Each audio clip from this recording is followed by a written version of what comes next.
وسلم۔ حمد و صلاۃ کے بعد اللہ آپ سب کو جزا دے۔ میں مووی بنوانے کے لیے نہ آیا، آپ مجھے بتاتے کہ آپ کو صرف مووی چاہیے تو آپ ویڈیو بھیج دیتے، خود نہ آتے۔ اللہ کے بندے موبائل نیچے کریں، آپ نیچے کے اوپر کرتے ہیں تو جو پیچھے بیٹھے اس کو تکلیف ہوتی ہے، وہ بھی بیچارہ اٹھتا ہے، جب وہ اٹھتا ہے تو اس سے کچھ اور زیادہ تکلیف میں آ جاتا ہے۔ آپ اطمینان سے بیٹھے، اللہ کا گھر ہے، آپ کتنے پیار سے آئیں، بڑی مہربانی۔ یہ جو موبائل لے کے کھڑے ہوتے ہیں یہ یاد رکھیں کہ دوسروں کے پاس بھی موبائل ہے، اس لیے آپ اطمینان سے محبت سے بیٹھ جائیں۔ آپ تھوڑی سی باتیں کرنی ہے آپ کے ساتھ، درود شریف پڑھیں، الصلاۃ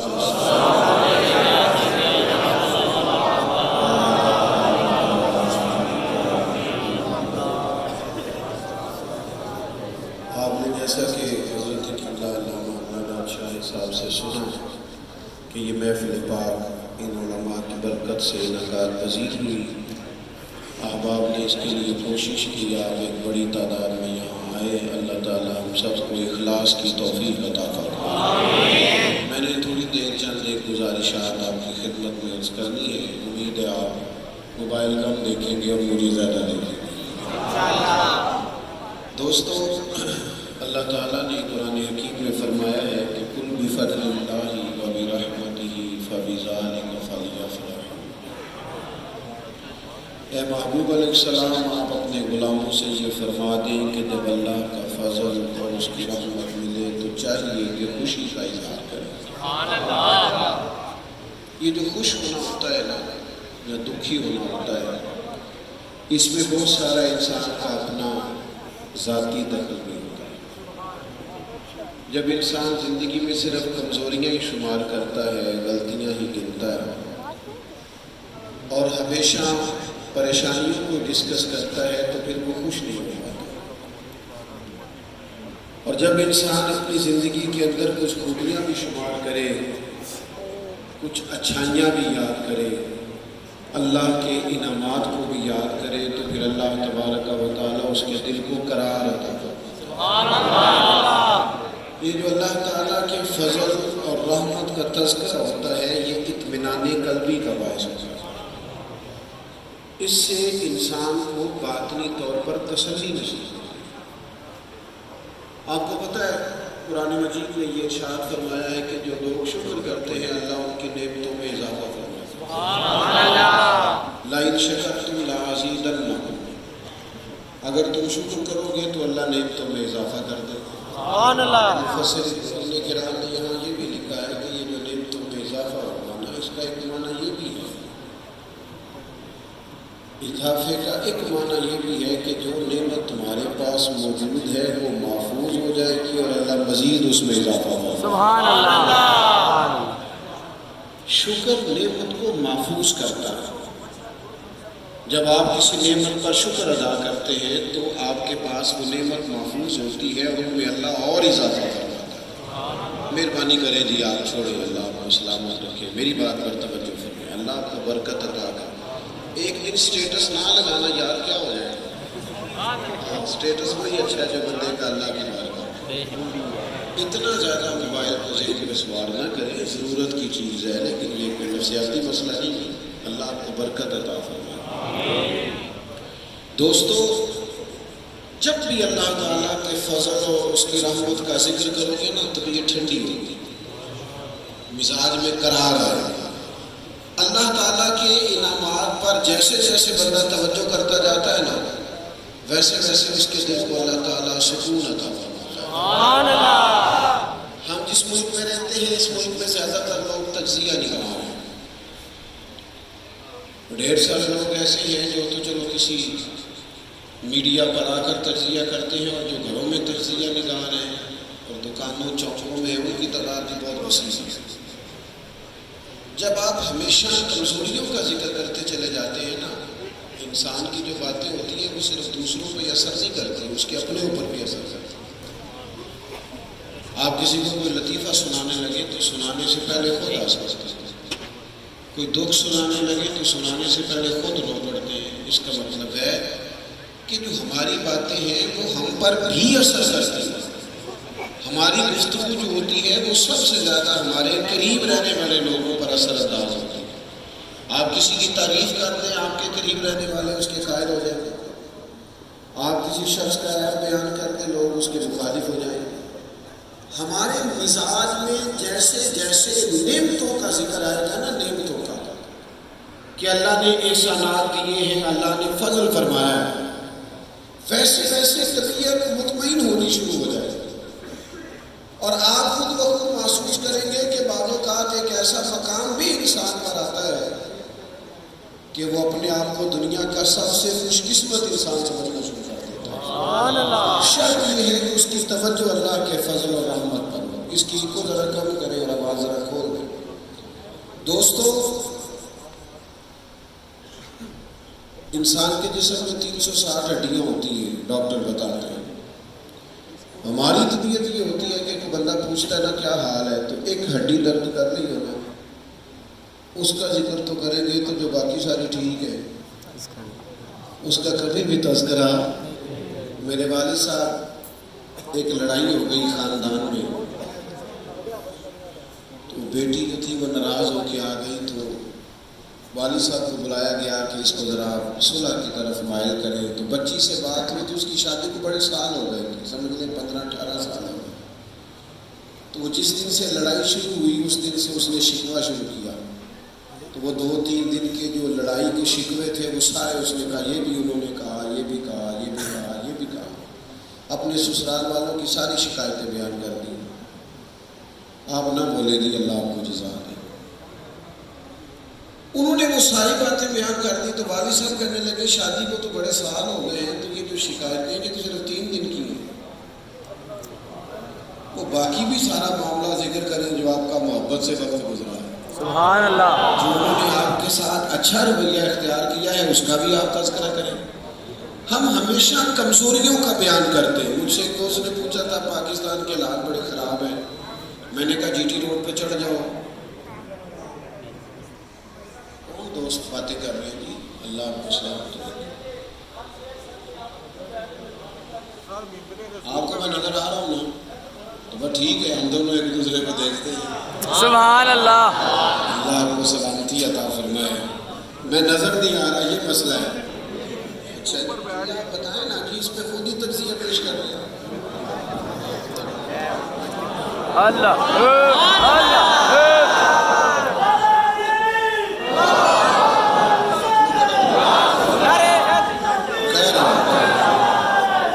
کبھی کھڑے ہو کے تقریر کرنے کا موقع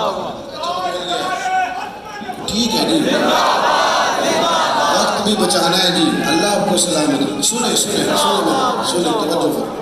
تھوڑی باتیں کرنی ہے، میں کر لوں گا کھڑے کھڑے بھی، آپ مطمئن ہو جائیں۔ میں ٹھیک ہوں حضرت، وہ چلے کوئی اور نہیں، آپ تشریف، اللہ آپ کو سلامت رکھے۔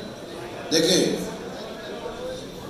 میں جو بات آپ کی خدمت میں عرض کرنا چاہتا ہوں وہ صرف اتنی ہے کہ اللہ کے انعامات پر توجہ فرمائیں۔ ہمارے اوپر ہمارے رب نے جو فضل فرمایا ہے، جو کرم فرمایا ہے، اس کرم پر توجہ کریں۔ بھئی اب کیا مسئلہ ہے؟ اب تو میں کھڑا بھی ہو گیا، اب کون بول رہا ہے جی؟ اب کس کو مسئلہ ہے؟ اشارے سے جی، انہیں کو بندے بولنا ہے جی، میں نہیں بولن دیتا۔ چپ کریں، اللہ آپ کو سلامت رکھے۔ بات سنیں، دیکھو میرے عزیز، جب جب انسان اللہ کے فضل اور اس کی رحمت پر توجہ کرتا ہے نا، تب تک اس کا مزاج سجدے کی طرف مائل ہوتا ہے، وہ شکر کی طرف بڑھتا ہے۔ ہم جب اللہ کے فضل اور احسان کو دیکھتے ہیں نا، تو ہماری زندگی میں خدا کے بڑے انعامات ہیں۔ سب سے بڑا فضل یہ ہے کہ اس نے ہمیں رسول پاک کا امتی بنایا۔ آپ کبھی دنیا میں نکلے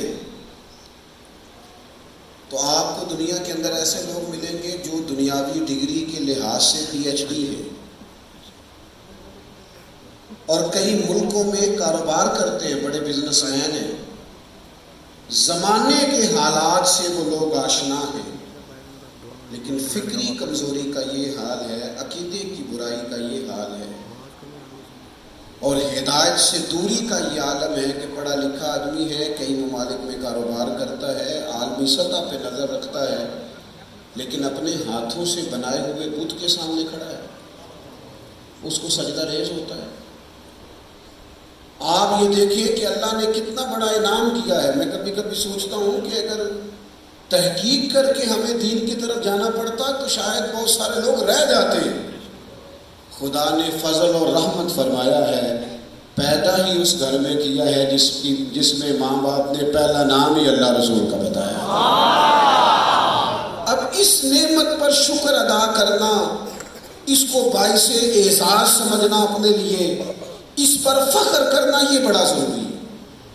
ہم ساری زندگی گزار دیتے ہیں تاجر بن کے، دکاندار بن کے، برادری ازم پر بات کر کے. اگر کبھی تھوڑی دیر کے لیے یہ سوچیں کہ اللہ کا شکر ہے اللہ نے مسلمان بنایا، اللہ نے نبی پاک کا غلام بنایا، اس پر کبھی اپنی مزاج اور اچھا یہی میلاد ہے، اسی کا حضور علیہ السلام کا غلام ہونے پر اللہ کا شکر ادا کرنا، اسی کا نام میلاد شریف ہے. اگر اپنی طبیعت کو آپ مائل کرنے میں کامیاب ہو جائیں کہ شکر ہے اللہ کا میں نبی پاک کا غلام ہوں، شکر ہے اللہ تعالیٰ کا، تو میرے بھائی پھر سمجھ لیں اگر لہجہ اور طبیعت پوری طرح ڈھل گئی ہے تو آپ نے صحیح معنوں میں میلاد شریف بنا لیا. صحابہ کرام کی زندگیوں کو آپ پڑھیں، ایسا نہیں تھا کہ وہ لوگ کوئی اعزاز نہیں رکھتے تھے. اسلام قبول کرنے سے پہلے بھی بہت سارے لوگ ایسے تھے جو دنیاوی لحاظ سے کچھ اعزازات رکھتے تھے.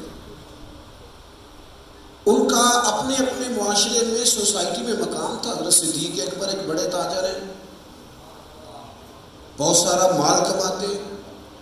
حضرت سیدنا عثمان غنی رضی اللہ تعالیٰ عنہ ایک بڑے تاجر ہیں، اپنے قبیلے کے سردار، فیملی سے تعلق رکھتے.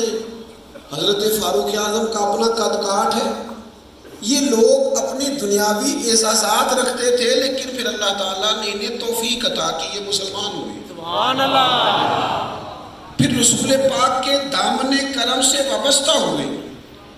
بندہ کسی ایک بندے کے لیے پوری دنیا سے ٹکرائے تو وہ ٹکراتا اسی وقت ہے جب تک دل و جان سے اس کا غلام نہ ہو. سبحان اللہ. پوری طرح غلام ہو تو پھر ٹکراتا ہے، ورنہ لوگ محبتیں کرتے ہیں، وہ محبتیں بھی سیاسی ہوتی ہیں. سبحان اللہ. پیار کرتے ہیں اور اس پیار میں بھی تھوڑی بہت دنیا داری شامل ہوتی ہے. بات ضرورت ہے ادھر بھی تھوڑا کر لیا، ادھر بھی تھوڑا کر لیا.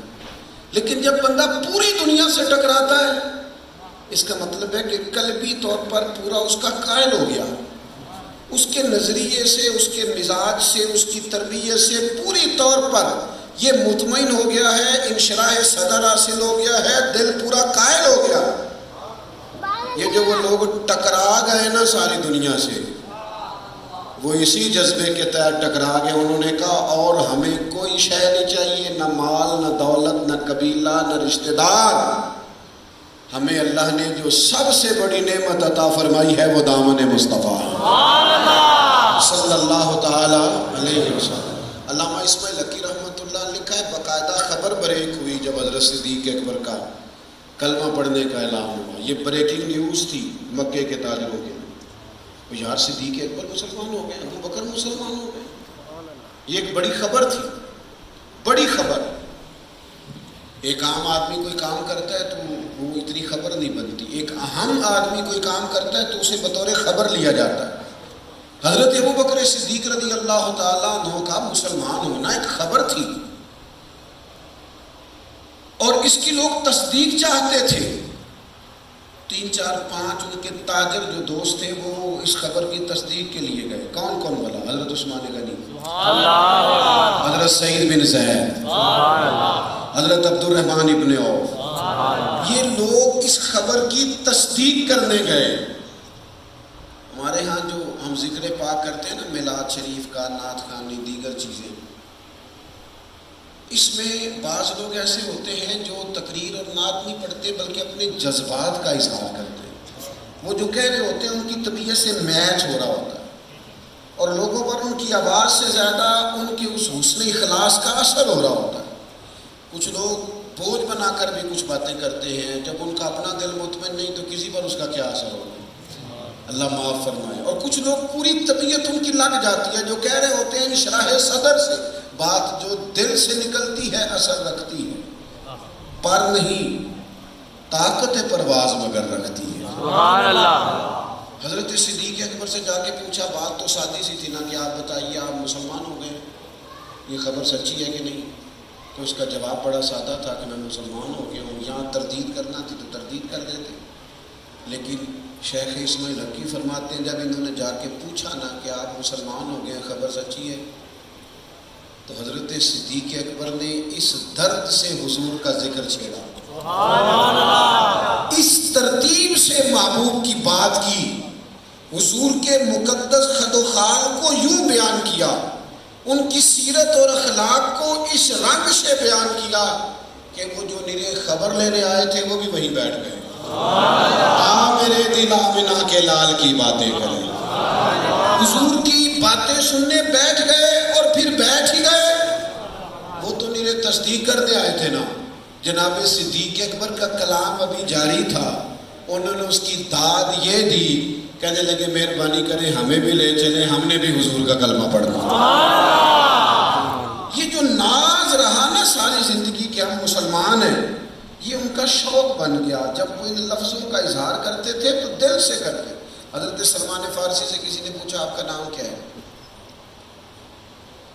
انہوں نے کہا میرا نام اسلام ہے۔ آپ کے والد کا نام کیا؟ کہنے لگے اسلام۔ کہا دادا کا نام کیا؟ اسلام۔ آپ کس قبیلے سے؟ اسلام قبیلے سے۔ ان کا خیال تھا کہ دنیا کا سب سے بڑا تعارف میرے لیے یہ ہے کہ میں حضور کا غلام ہوں، یہ سب سے بڑا اعزاز ہے کہ میں نبی پاک کا غلام ہوں۔ یہاں علماء بیٹھے، ہمارے ایک دوست ایک دن خطاب کرتے کرتے کہنے لگے وہ جی اور لوگ علماء کی عزت نہیں کرتے۔ ان کی بات بھی تھوڑی سی میرے دوست تھے، زیادہ مجھے کمزور محسوس ہوئی، میرا محبت کا رشتہ تھا۔ میں نے ان سے کہا کہ آپ کو اتنی کچی بات کرنے کی کیا ضرورت ہے، کیا حاجت ہے آپ اتنی کمزور بات کرنے؟ یہ دینی طبقہ تو وہ طبقہ ہے، ابھی الف بات آسان ہی پڑھا، پہلے دن گھر سے نکلے حضور فرماتے ہیں اللہ کے فرشتوں نے پیروں کے نیچے پر بچھا بھی دیے۔ تو جس کو اتنا پروٹوکول پہلے دن مل رہا ہے وہ کسی اور پروٹوکول کی تمنا کیوں کرے؟ دین تو ایک اعزاز کا نام ہے۔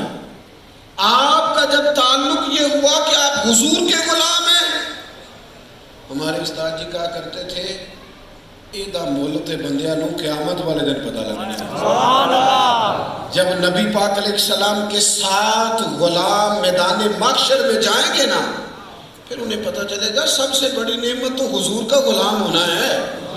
تب انہیں پتہ چلے گا پیش حق مجدہ شفاعت کا سناتے جائیں گے، وہ آپ روتے جائیں گے، آپ روتے جائیں گے پر ہم کو ہنساتے جائیں گے، اور باغ جنت میں محمد مسکراتے جائیں گے، پھول رحمت کے گریں گے ہم اٹھاتے جائیں گے۔ فاضل بریلوی کہتے ہیں وسعتیں دی ہیں خدا نے دامن محبوب کو، جرم تو کھلتے جائیں گے پر وہ چھپاتے جائیں گے، جرم کھلتے جائیں گے پر وہ چھپاتے۔ یہ میدان محشر میں پتہ چلے گا کہ حضور کی غلامی۔ دیکھیں ہمارے لوگ دنیا میں نکلے لیکن بہت ساری جگہوں پہ نا کمزور باتیں کرتے ہیں، کمزور۔ مسجد میں کوئی بات ایسی آ جائے تو آپ کو ہنسنا نہیں چاہیے۔ مجھ سے ایک دفعہ نا ایک بڑے سیانے آدمی نے پوچھا تھا کہ عیسائی کے ساتھ کھانا کھانا جائز ہے؟ میں نے کہا جی آپ یہ مسئلہ ضرور پوچھیں لیکن یہ بھی یاد رکھیں کہ امریکہ کا صدر بھی عیسائی ہے۔ اللہ اکبر۔ پھر آپ کو اس وقت بھی یہ مسئلہ پوچھنا پڑے گا جب وہ دورے پہ آتا ہے تو بڑے سرکاری درباری مولوی بھی بیٹھے ہوتے ہیں۔ یہ کیا بات ہوئی کہ غریب عیسائی ہو تو آپ مسئلہ پوچھیں کھانا جائز ہے کہ، اور اگر وہ ارب پتی ہو تو پھر نہیں مسئلہ پوچھنا۔ کمزور نہ بنے، دین اعزاز ہے۔ آپ جب تک اس کو اعزاز سمجھ کے نہیں اپناتے، یہ جو مسلمان گھبراتا ہے نا، ہمارا جوان کمزور پڑتا ہے، یہ اپنا تعارف اور رنگ میں کرانا چاہتا ہے، یہ بہت بڑی ناشکری ہے، یہ بہت بڑی کمزوری ہے۔ حضور کا میلاد منانے کا معنی یہ ہے کہ آپ ناز کریں کہ ہم رسول پاک کے غلام ہیں، سبحان اللہ، فخر کے ساتھ گردن اونچی ہو کہ اللہ نے ہمیں نبی پاک کا غلام بنایا ہے۔ مسلمان ہجرت مدینہ سے پہلے بھی ایک ہجرت کی تھی جس کو ہجرت حبشہ کہتے ہیں۔ جب وہاں صحابہ چلے گئے اور آرام کے ساتھ وقت گزارنے لگے تو شرارت جو ہوتی ہے یہ جو لوگ کرتے ہیں وہ بھی بڑے تیز ہوتے ہیں. شرارت اور سازش پھر سوجی مکے کے لوگوں کو, قریش مکہ کو. انہوں نے کچھ لوگ تیار کر کے وہاں بھی پیچھے بھیج دیے. یہ وہاں پہنچے اور انہوں نے بڑا بہترین جو طریقہ تھا سیاسی اس دور کا وہ اختیار کیا کہ وہاں کے جو ان کے بادشاہ کے قریبی لوگ تھے ان کو گھوڑے دیے, تحائف دی, اپنے حق میں نرم کیا. اب وہ رٹی رٹائی کہانی جو سب جگہ یہ سناتے تھے نا کہ وہ ہمارے باپ دادا کو گمراہ کہتے ہیں, وہ کہتے ہیں تمہارے بڑے ہی ٹھیک نہیں تھے, فلاں فلاں فلاں, وہ ساری رٹی رٹائی کہانی وہاں بھی سنائی. بادشاہ نجاشی بڑا سمجھدار آدمی تھا, آسمانی کتابوں کا مطالعہ رکھتا تھا. اس نے کہا میں فٹافٹ تمہارا قائل نہیں ہونے والا, پہلے مسلمانوں کو بلاؤں گا, میں سنوں گا. سبحان ہمارے اللہ. ویسے زیادہ تر قاضی آج کل وہی ہوتے ہیں جو پہلے چلا گیا اسی کے حق میں. او بھائی دوسرے کی بھی تو سن لے, اتنی جلدی مارنے مرانے پہ اتر آنا, بات ایسے ہوئی بھی ہے کہ نہیں, آپ دوسرے کی رائے بھی کریں پھر پتہ چلے گا حقیقت حال کیا ہے. نجاشی نے کہا میں فوراً تمہاری بات تھوڑی سنوں گا, مسلمانوں کو بلاؤں گا, ان سے پوچھوں گا بات کیا ہے. بلایا حضرت جعفر طیار رضی اللہ تعالیٰ عنہ قائد بنے مسلمانوں کی جماعت. نجاشی کے دربار میں آئے, وہی انداز جو میں عرض کر چکا ہوں نا جناب صدیق اکبر کا تھا, سبحان اللہ. اسی انداز میں جناب جعفر طیار نے وہی باتیں کی جو کم و بیش جس کا مفہوم ہمارے ہاں میلاد کی محفلوں میں نہیں بیان کیا جاتا, سبحان اللہ. وہی مفہوم وہاں انہوں نے کہا. بادشاہ ہم تو ایک دوسرے کے گلے کاٹتے تھے, ہمیں تو رشتوں کا پاس لحاظ ہی نہ تھا, ہم تو غلاموں کی پاؤں کی جوتیوں سے بھی زیادہ کم قدر کرتے تھے, ہم تو انسان کو انسان سمجھنے کو تیار ہی نہ تھے, بتوں کو پوچھتے تھے. پھر اللہ نے فضل کیا اور ہمیں رسول پاک عطا فرمایا. نبی پاک علیہ السلام نے ہمیں قدر سکھائی, دین سکھایا, شعور دیا, توحید سکھایا. حضرت جعفر طیار نے اس حسن تکلم سے, اس ذوق اور وارفتگی سے حضور کا ذکر کیا کہ بادشاہ تو قائل ہو گیا. ملک ان کا, علاقہ ان کا, اور یہ حالات وہ تھے کہ ابھی ایک گاؤں پر بھی مسلمانوں کی حکومت نہیں تھی. قائل ہو گیا بادشاہ. اس نے کہا آپ لوگ جائیے, آرام سے رہیے, اور جو آپ کے من میں آئے اس ترتیب سے آپ عبادت کیجیے. میں نے کہا شرارت کرنے والے جو ہوتے ہیں نا یہ بھی بڑے باصلاحیت لوگ ہوتے ہیں. یہ بات الگ ہے کہ اپنی صلاحیت کا غلط استعمال کرتے ہیں, منفی جگہ پہ استعمال کرتے ہیں. وہ ایک اور شرارت سوچی, چونکہ عیسائیوں کا معاذ اللہ عقیدہ یہ ہے کہ حضرت عیسیٰ علیہ السلام اللہ کے بیٹے ہیں, نقل کفر نہ بادشاہ تھے, یہ معاذ اللہ کے بیٹے ان کا نظریہ ہے. انہوں نے ایک اور شرارت کی, کہنے لگے بادشاہ سلامت ان سے پوچھے جناب عیسیٰ کے بارے میں ان کا نظریہ کیا. اس کو کہتے ہیں مذہبی کارڈ استعمال کرنا, مذہبی جذبات لوگوں کے ابھارنا. ان سے پوچھے جناب عیسیٰ کے بارے. ان کا تو عقیدہ تھا کہ معاذ اللہ بیٹے, اور ان کے سارے مذہبی رہنما بھی بیٹھے تھے. دوبارہ حضرت جعفر طیار کو طلب کیا گیا.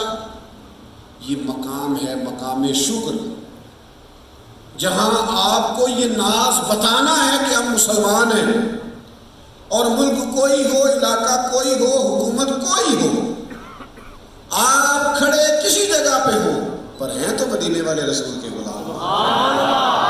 یہ نہ ہو کہ مسجد نظر آ گئی تو کہیں سے ٹوپی ادھار لے لی چودھری صاحب نے, اور جب وہ گھسے سیاسی مجمع میں تو انہوں نے کہا نہیں مل جل کے رہنا چاہیے, فلاں کا بھی خیال کرنا چاہیے, پھر لہجہ ہی بدل دیا. ہر جگہ ایک نیا رنگ. حضور کی محبت کا ایک ہی رنگ ہوتا ہے, وہ کچا رنگ للاری والا, جڑا چڑھدا تے لیندا رہندا, اے عشق تیرے دا رنگ محمد چڑھ جائے پھر نہیں لینا. نجاشی نے بلا لیا دوبارہ. حضرت جعفر طیار آئے, اس نے فوراً وہی بات کی. اب وہ جو ان کے مذہبی لوگ تھے, دینی جذبات رکھتے تھے, ان کی بھی آنکھیں کھلی ہوئی. نجاشی کہنے لگا آپ کا جناب عیسیٰ کے بارے میں کیا نظریہ ہے.